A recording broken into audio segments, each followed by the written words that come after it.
یہ بات ہے 1995 کی۔ برازیل کے اس وقت کے ایک فیمس بینک نوریسٹی کے فورن انویسٹمنٹ ڈائریکٹر نیلسن ساکاگوچی کو نائجیریا سے ایک کال ریسیو ہوتی ہے۔ یہ کال نائجیریا کے سینٹرل بینک کا گورنر تھا۔ سینٹرل بینک کسی بھی ملک کا سب سے بڑا سرکاری بینک ہوتا ہے جو ملک میں موجود باقی بینکوں کو کنٹرول کرتا ہے۔ سینٹرل بینک کے گورنر کا رینک کچھ کنٹریز میں تو منسٹر کے قریب ترین ہوتا ہے۔ اس کال کے دوران گورنر نے نیلسن ساکاگوچی کو بتایا کہ Nigeria government capital city Abuja میں ایئرپورٹ تعمیر کرنا چاہتی ہے، جس کے لیے اسے ایک فارن انویسٹمنٹ کی ضرورت ہے۔ ہم اس $250 ملین کی انویسٹمنٹ کے لیے مختلف کنٹریز کے بینک سے رابطہ کر رہے ہیں۔ ساکاگوچی کے لیے یہ ایک پرکشش آفر تھی، کیونکہ 4 سال پہلے ہی ابوجا کو نائجیریا کا کیپٹل سٹی بنایا گیا تھا اور یہ نائجیریا کے بڑے شہروں میں سے ایک تھا۔ ساکاگوچی ابھی انویسٹمنٹ کا سوچ ہی رہا تھا کہ گورنر نے اسے کہا، اگر آپ انویسٹمنٹ کرتے ہیں تو گورنمنٹ کی طرف سے آپ کو $10 ملین کا کمیشن بھی دیا جائے گا۔ آفر پرکشش تھی۔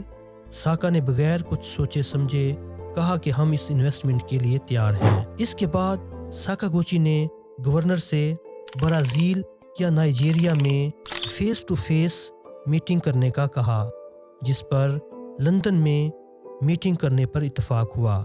ساکاگوچی کے لیے یہ آفر بہت زبردست تھی، وہ بہت خوش تھا، لیکن وہ یہ نہیں جانتا تھا کہ کال کرنے والا نائجیریا کا گورنر نہیں بلکہ نائجیریا کا بہت بڑا سکیمر جس کا نام ایمینول لوڈی تھا، پر اس کے تعلقات نائجیریا کے پولیٹیشین اور طاقتور حلقوں میں تھے۔ ایمینول لوڈی مزید پیسہ بنانا چاہتا تھا، اس لیے اس نے اپنے 4 ساتھیوں کے ساتھ مل کر ایک پلان بنایا۔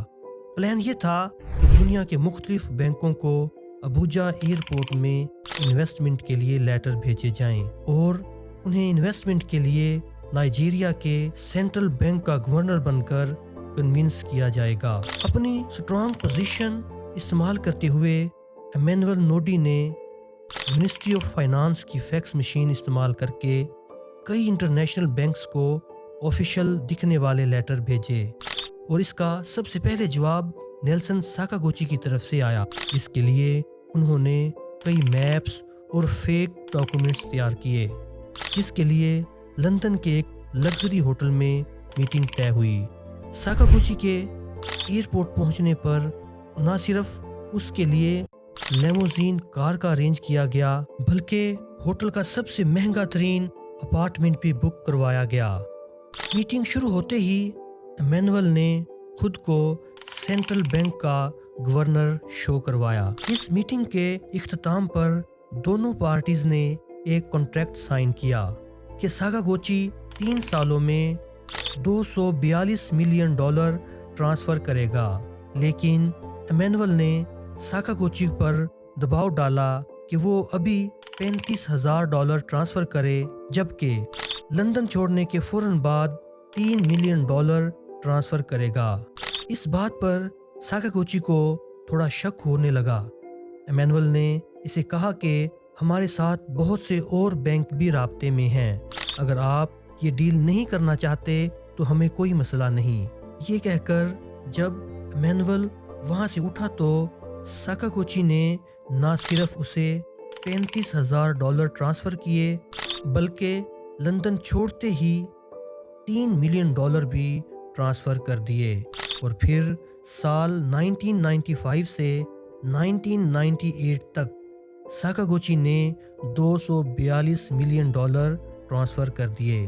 ان 3 سال کے دوران وہ ساکاگوچی کو اس پروجیکٹ کی فیک تصاویر بھیجتے رہے، لیکن ان کا سکیم اس وقت ڈسکلوز ہوا جب 1997 میں اسپین کے سینٹینڈر بینک نے برازیل کے ایک نوریسٹی بینک کو خریدنے کا ارادہ کیا۔